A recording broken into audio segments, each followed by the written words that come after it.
ser això?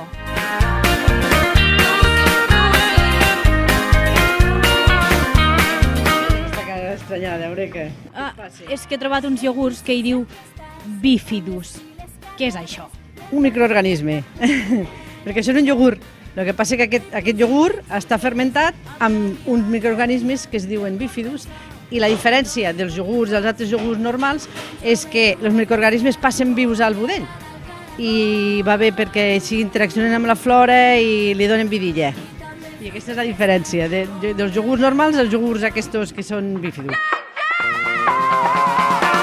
Lucy, Lucy, sempre vas amb les piles a tope com tu fas.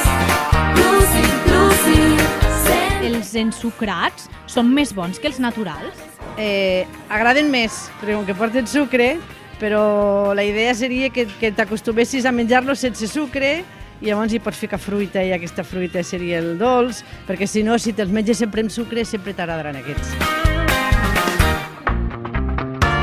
I l'entrepà ben fresc i els deures sempre fets. Això et dona un plus per partir-me bé.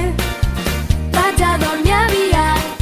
Llavors dius que també puc menjar iogurt per berenar i no només de postres. Exacte, mira, te dono una idea. Pots fer un iogurt, ficar-hi fruita i cereals, per exemple. I si vols unes cosetes de xocolata, unes pepites de xocolata, uns de xocolata. Però amb el iogurt se poden fer altres coses, i poden fer uns altres postres. Mira, te'n dic un. Tu agafes un iogurt i després agafes un préssec d'aquestos amb almíbar, el fiques al mig i sembla un ou ferrat. Que bo, això ho provaré. Moltes gràcies, Antonieta. Molt bé, fins a la propera. Piles a tope com